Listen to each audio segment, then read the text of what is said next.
and has taken on a more vibrant and relevant role in governance, and especially in the teaching and the learning, the training of best practices. The Honorable Mayor Sandy Javier, the LNP President, the Vice President for Visayas of the LNP, Mayor Arjun Diamante,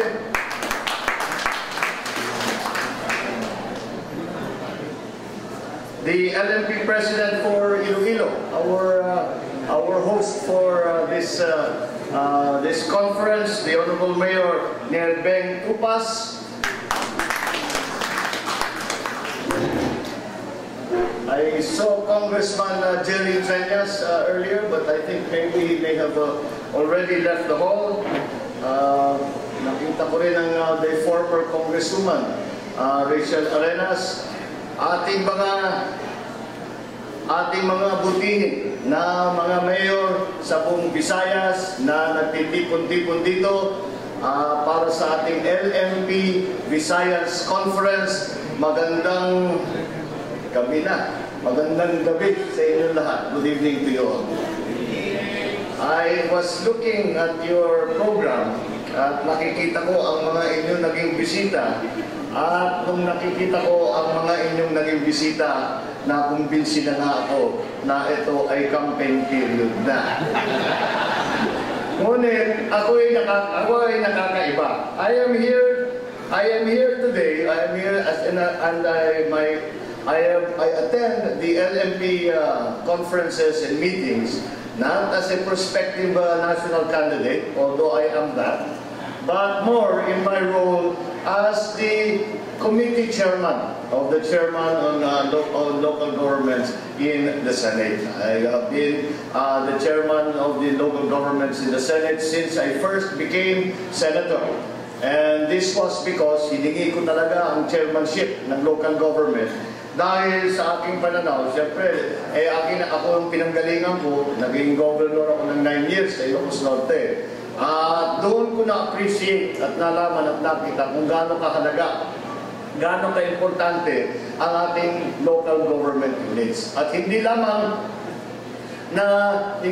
kung gaano ka-importante at gaano ka-importante ang role na ginagampanan ng ating mga local government executives, kung hindi, nakita ko rin na malaki ang kakulangan ng suporta ng national government sa ating mga local government executives. Kaya naman, ay sabi ko, nung naging senador ako, ang sinasabi ko sa aking mga kapwa-gobernador, ikaw, ito na yung chance natin.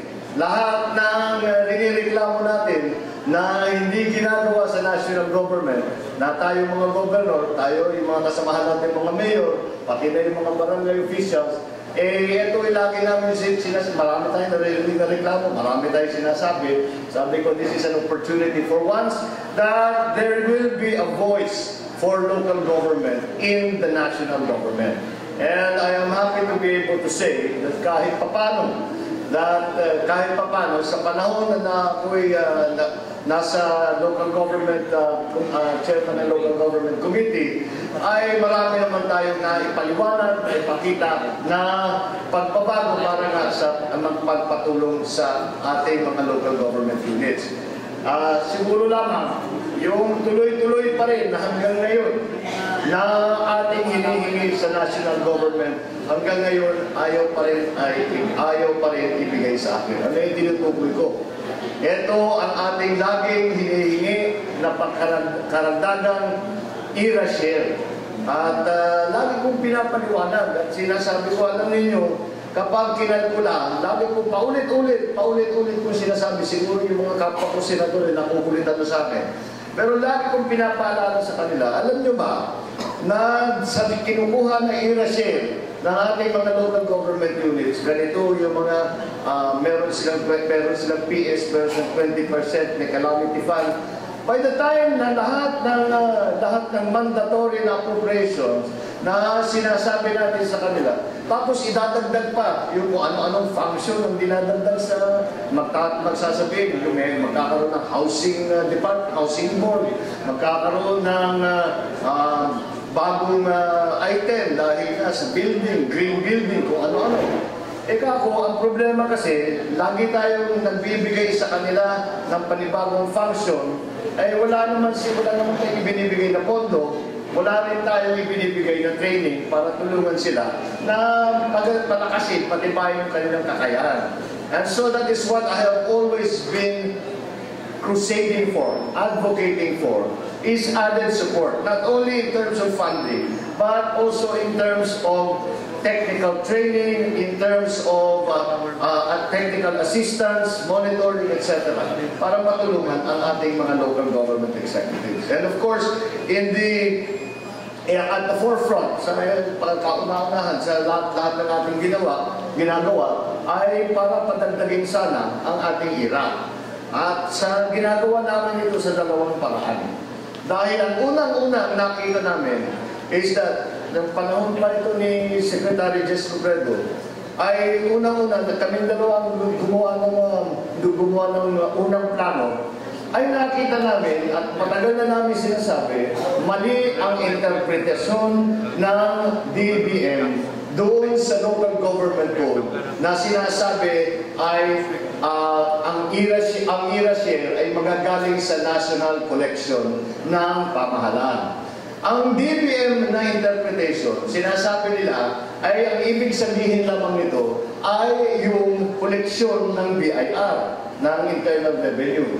Ngunit, kung titignan natin ang definition ng BIR mismo sa national collection, kasama dito ang customs, kasama dito ang VAT, kasama dito lahat. Dahil kung tutusin natin, ang customs is only a collecting agency of the BIR. They are deputized by the BIR to collect. Kaya ang koleksyon na kinukuha ng customs ay kasama yan sa kinukolekta ng BIR. Kaya ang aming sinasabi, matagal na namin sinasabi, ay dapat baguhin natin ang interpretasyon dahil mali yan. At kinakalkula namin kung mabago ang tinatawag na tax base na pinagkakalkulahan ng IRA share na 40% for the local governments. Kung masama lahat ng koleksyon ng gobyerno, the calculation we made was 3 years ago, magkakaroon ng dagdag na 92 plus billion ang LGU share sa IRA. Sa 92 billion na yun, ang aming pinaplano ay unang-una gumagtayo ng pondo para doon sa tinatawag na Normalization or Adjustment Fund. Ano yung Adjustment Fund na gagawin? Yung pondo na yan ay bibigay sa parang tulong sa ating mga LGUs para naman mabawi yung biglang delivered na mga function, kagaya ng agri, kagaya lalo-lalo na sa health, na mabiglang mabigat ang PS na nangyari doon sa nangyari sa pagtibol dahil ang national, alam naman natin yung lahat ng mga mayor dito na may ospital sa kanilang mga bayan, pagka sama ang mga hospital personnel sa local government ay mas mataas ang pay grade ng mga national. Kaya nabibigatan tayo lahat ng gusto. Naalala ko, kami sa Ilocos Norte, may presidente galing sa amin, yung yapang namin dahil marami kaming ospital. Nung dinibog, naku, walang kasamang pondo. Wala, ang bigat-bigat. Kaya na-imagine ko lahat ng mga ibang dahil lahat ng ibang probinsya, lungsod at saka bayan na may ospital o meron kahit na anong facilities ay nabibigatan. Kaya doon sa nagagamitin yung pondo na yan. Yung pondo na yan, isa pang gamit doon sa magiging additional collection, additional IRA share, ay gagamitin para tumulong sa mga 6th, 5th, 4th class municipalities. Dahil ang ating dapat alalahanin, kahit na gusto natin, ninanais natin talaga, na hindi maging dependent na ang ating mga bayan, ang ating mga LGU sa IRA, ay yung mga iba, halimbawa, hindi makaahon, kailangan talaga ng tulong. And this is something that we have to look into. Ngayon, sa ngayon ay matagal na natin hinihingi. Matagal na hinihingi sa Executive Department ang pagkaragdagang i-reserve. Ngunit sa ngayon, hanggang ngayon, ay parang inuupuan lamang. Kaya ang nangyari, nagkaroon na, may nag-file na dating congressman, ng dating governor, ng kaso sa Supreme Court na baguhin.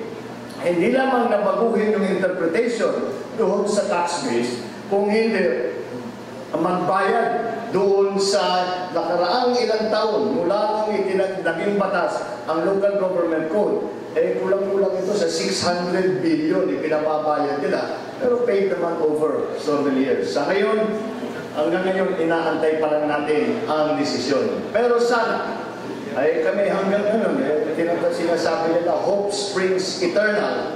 Hanggang ngayon, ay lagi ang sinasabi natin, baka naman makumbinsi natin ang ating mga economic managers, baka naman makita nila na talagang ang pangangailangan ng ating mga local government executives, at baka naman kahit na hindi magkaroon ng desisyon pa ang kaso, ay ito na ay magkakaroon ng pagbabago ng polisiya. Unfortunately, alam natin ang nangyari na meron tayong hanggang ngayon ay inaantay pa rin parang sinabihan yata sa Supreme Court na huwag muna kasi yung decision kung magiging pabor sa LGUs. But anyway, that is something that we still continue to advocate for. We still continue to talk about it. We still continue to try and convince members of the executive about it. And I hope that sometime soon, sana hindi na natin kailangan antayin yung kaso sa Supreme Court. Ang isa pang aming ginagawa para yung sa IRA ulit, meron pa marami tayong ginagawa. Meron akong nilalakad na barangay benefits bill para sa ating mga barangay officers, both elected and the volunteers. Marami tayong ginagawa para baguhin ang conversion ng municipality sa city. Binabago namin dahil the local government code RA 7160 is already 21 years old. Sa ngayon, so yung mga numero doon sa local government code masyado nang mababa. So yun ang mga ibang tinitignan namin. Ngunit siyempre, ang pinaka-importante, ito yung sana makakuha tayo ng dagdag na pondo para sa ating mga local executives. At yung isa pang ginagawa natin ay simple lang, baguhin ang local government code at imbis na 60-40 ang hatian, gawin na natin 50-50. Hindi naman. It is a perfectly reasonable number, 50-50. Why do I say that? It is a perfectly reasonable number because kung pag-aaralan natin ang mga iba't ibang bansa, lalo na dito sa Asia, karamihan sa kanila, ang hatian sa local government at saka sa national government, baliktad, 60-40. Ang China is 60-40. Ang Thailand, mas mataas pa. Ang Korea, mas lalo pang mas mataas. Ang Malaysia, dahil federated, they are a federated country, talagang mas marami talagang pumupunta sa local government. At sa palagay ko naman, I do not see anything wrong with that.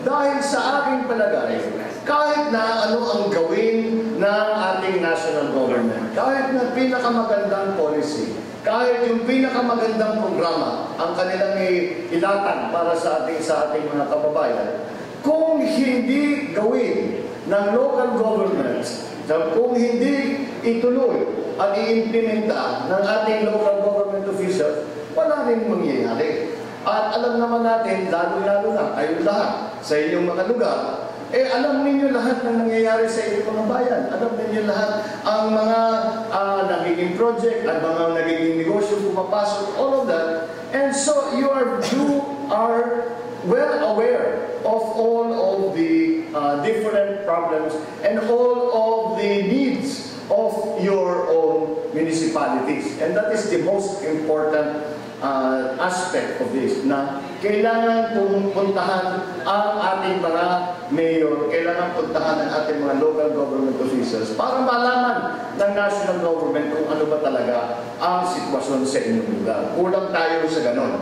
And that kind of need needs to be not only by increasing funding, increasing IRA, but also with a closer coordination between national government and local government when it comes to policy. It is very, very important that the national government, kaya kuminsan, merong mga reklamo ang ating mga local executives that bigla na lang may papasok na project, wala namang sinasabi sa mga local officials, papasok doon, gagawa ng project, kuminsan mali-mali pa, dinalagay yung paglalagay ng tulay sa maling lugar, magpalalakihin yung kalsada na wala naman traffic. Whereas at the same time, doon sa kabila, kailangan. Basta hindi nagka-coordinate kuminsan ang national government sa mga local government. And this, I think, is a big failing. Ang problema pati, sa administrasyon ito, meron tayong nakitang tendency. Ang tendency nito, kapag maaaring gawin, pag may pondo, at pagpipilian, kung itong pondo ba ay pupunta sa national o pupunta sa local, laging pumupunta sa national. Bukod pa doon, yung pondo ng local, kung maaari, kukunin ka agad ng national. Anong unang naging directive nila? Yung calamity fund na ating ginagamit na savings. Pag hindi nagamit, kukunin ng national government. Ngayon lang yata tayo nakarinig. Pagka may project, Pebrero, Marso, pwede na magdeklara ng savings, kukunin ng national government. Kaya nakakapagtaka kung paano ito'y naging polisiya dahil sa aking pananaw. In my view, this is a mistake. Because we must recognize that at the end of the day, the economy grows from the bottom up. The economy does not grow from the bottom down. Kung yumaman si Henry C., kung yumaman ang San Miguel, anong mararamdaman ng taong bayan dyan? Meron lang yung mga stockholders, siguro mas marami silang pera sa kanilang bulsa, pero yung pangkaraniwan ng tao, hindi nararamdaman yan. Kaya the progress and the betterment of our economy does not come from the top, it comes from the bottom. Because kung gumanda ang sitwasyon sa isang bayan, sabihin na sa isang barangay, yan talaga ramdam na ramdam ng tao yan. And so if we are going to really direct our efforts and focus our efforts to making the lives of our people better, we have to go to the grassroots level. That is, in my view, it is important. You do not feel, you must, and it is yung mga naririnig natin, sinasabi trickle down, hindi totoo yan. Ang trickle down theory does not work. Kung titignan natin ang kasaysayan ng lahat ng mga iba't ibang ekonomiya, na sinasabi, basta hagisan nyo na maraming kwarta yung ekonomiya, mararamdaman, kahit paano, bababayan sa taong bayan. Hindi totoo yan. Kailangan gawan natin ng paraan. We have to make a mechanism to make sure that the wealth that is being produced by large companies, by very wealthy individuals, are somehow, there has to be a mechanism na dadalhin sa baba, at maramdaman nga ng taong bayan. Isang programa na nakita natin, yung tinatawag na Pantawid, yung 4Ps or CCT. Nung nagsama, maganda kasi maraming nangangailangan. Ngunit, ang kanilang pag-implementa doon sa 4Ps, doon sa CCT, hindi in-involve ang mga local government. At kaya naman nangyari, sabi ko, yun nung nagdidebate kami sa Senado, nung unang pinopropose yung pag-akyat ng budget, ikaw, bakit dito sa plano ninyo, hindi nyo kausap ang local government? Dahil paano ninyo malalaman kung sino sa bawat bayan, kung sino sa bawat LGU, ang mga mahirap at nangangailangan ng tulong? Ang LGU executive, ang mayor, ang governor, ang barangay captain, wala nang ginawa kung hindi ilista lahat yan. Meron tayong lahat. I'm sure all of you sa opisina ninyo, pag sinabi nyo, lowest 6%, meron na kayong fine. Hihilahin lang ninyo. Ngunit hindi ginamit ang local government. Kaya yung parang hindi nag-coordinate, parang walang koneksyon. Ang national government gumagawa ng sarili, hindi nagko-coordinate, hindi sinasama ang local government, hindi nakikipag-ugnay sa ating mga local leaders, kaya naman nakikita natin hindi nararamdaman. Ang madalas nating marinig na kayamanang pumapasok at palaki ng ating ekonomiya, kaya naman hindi nararamdaman ng ating mga kababayan dahil hindi isinasama ang ating mga local government executives. That, I think, is a fundamental weakness that we have seen in the past 2 years. And that is something that we have been trying to correct. And so, to go back to the era share, ay sinasabi nga natin, gawin na natin 50-50. Gawin na natin, kumuha na nga tayo. Kung yung Bangsamoro, 5 probinsya, kukuha sila, nagbibigay nila ng 4% ng buong national wealth. Ang katumbas ay mga 35-36 billion kada taon. Kaya nilang ibigay doon, bakit hindi sila kaya magbigay ng 10% para sa lahat ng ating mga LGUs? Dahil kung hindi ko naman masasabi na mas nangangailangan ang kahit na lugar, lahat naman naghihirap, lahat naman kumakayod. Siguro lamang yung mga iba, yung mga sa Maynila, sa Metro Manila, yung mga nakapaligid, ang bilis ng kanilang progreso. But for the rest of the country, it is still a struggle. It is still an uphill climb. And I have continuously brought up the idea that we should have a better understanding of how local government works. We have to have a better understanding of what local government, how the role that local government plays. We have to make it known to our economic managers that without the local government, without the improvement in the economy at the grassroots level, then all of the services, all of the programs, all of the projects that they implement will not be felt by ordinary Filipinos. And that is the whole point. Ang dapat talaga natin gawin ay paabutin sa pangkaraniwan ng mamamayan lahat ng kayamanan na pumapasok sa Pilipinas. Kung meron man tayo nakikita ng malaking 7% growth, 6.5% growth, mataas yun, mabilis yun.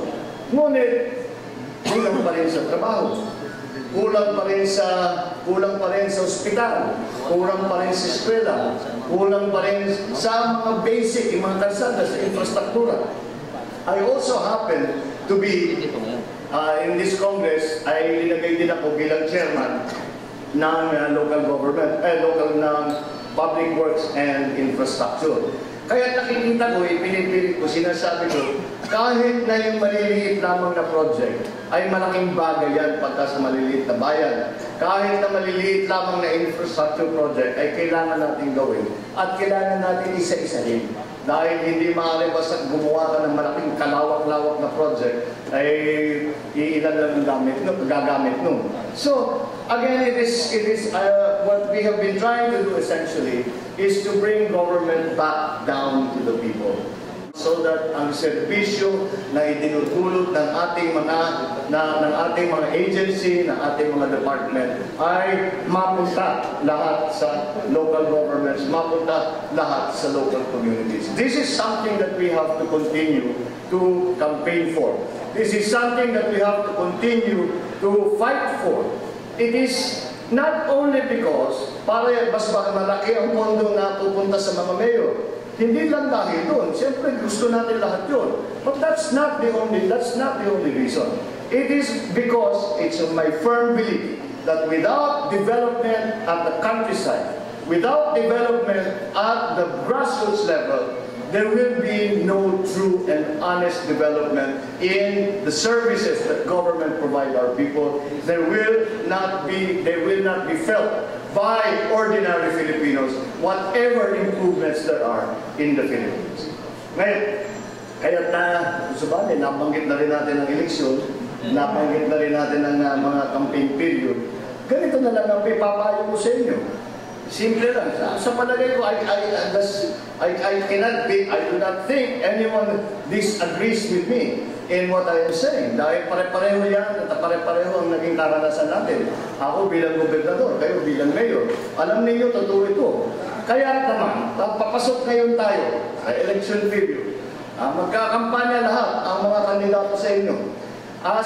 Tignan ninyo kung sino ang mga supporter ng local government. Tingnan ninyo kung sino ang ipinaglalaban ang kapakanan ng ating mga local government, ng ating mga local communities, ang ating mga countryside development. Yan ang mga kandidato na dapat natin tulungan. Yan, kapag ako ay pinupuntahan at sinasabi, tulungan ninyo ako dito sa Ilocos, tulungan ninyo ako sa... Ang lagi kong tinitingnan, ano ang record mo na tumulong sa pangkaraniwan na Pilipino? Ang record mo ba ay tatapat sa sa mayor ng isang maliit na municipality o lahat ng ginagawa ninyo ay para lang sa Maynila? You know, sa national budget, ang mga programa na pumapasok sa Metro Manila ay mahigit kumulang 30+% sa NCR. Hindi naman 30% ng tao sa Pilipinas nasa NCR. Hindi naman 30% ng mga ginagawa ay nanggagaling sa NCR. Bakit ganun? Bakit masyadong NCR lamang ang tinitignan? At yung mga iba't ibang malalayo, hindi na natutulungan. Kaya ito, siguro ang ipapayo ko sa inyo, hindi lamang, this is not self-interest. It may be said that you are only supporting those who are helpful to local governments because you want to help yourself. Well, maybe that's a little bit true. But that is not the only reason. The other reason is that we believe that without development in the countryside, without development at the grassroots level, then government is inutile. We need to do a better job. We cannot allow this aggregated, sinasabi pa sa pinagsama-sama, ay magandang takbo. Hindi, kailangan isa-isahin, kailangan detalyado ang ating analysis sa bawat bayan, sa bawat barangay, para makita natin kung ano ba talaga ang pangangailangan. Tapos kasunod doon, kailangan kausapin ng national government ang ating mga leader sa local at itanong sa kanila, ano ang kailangan ninyo? Kadalasan ng mga local government, hindi lang naman nagre-reklamo. Nagsasabi, kasi kulang yung ganito, yung irrigation namin, yung kalsada, yung eskwelahan, etc. Meron din solusyon. Kadalasan, the local government official will also give you the possible solutions, the best solutions to the problems that they are facing. And so, again, to come back to the piece of advice that I'm giving you is very simple. Try to look at the records of the candidates that are asking for your support. Try to look. Kayo naman ang mga hari sa mga lugar nito. Kaya nyo lang tayo ipangako yung mga botong hinahanap nila. Tingnan ninyo kung ano ang kanilang naging record. Tingnan ninyo kung sino ang talagang nagbibigay ng importansya sa ating mga local government executives, sa ating mga local government units. At sino ang nakikinig sa ating mga local government units. Hindi lang nag-uutos na pupuntahan ang isang lugar. Gawin mo ito, gawin mo yan, gawin yan. Yung nagtatanong, ano sa palagay ninyo ang pinakamalaki ninyong problema? Ano sa palagay ninyo ang maaaring maging solusyon? Ano ang kailangan ninyo sa amin? Kung meron kayong mahanap na kandidatong ganun, ay dapat ninyong suportahan yan. Because it is very important that we return to the thinking of national government, the importance of local government. Ito ay panindigan ko, hindi lamang mula ako naging chairman ng local government, mula pa ito ay naging bunga ng aking karanasan bilang isang local executive. At ito ay naging tapat na aking paniniwala na dapat ibalik natin sa pag-iisip ng buong bansa, hindi lamang ng liderato, pero lahat ng mga opisyal sa buong bansa, na dapat unahin ang local government bago pa yung mga nasa taas, dahil ang local government ang mas nangangailangan at ang local government ang mas nakakaalam sa mga magiging solusyon. This is my advice to you, ipanindigan natin, pero mabuhay kayong lahat, mga alkalde, mabuhay ang local government.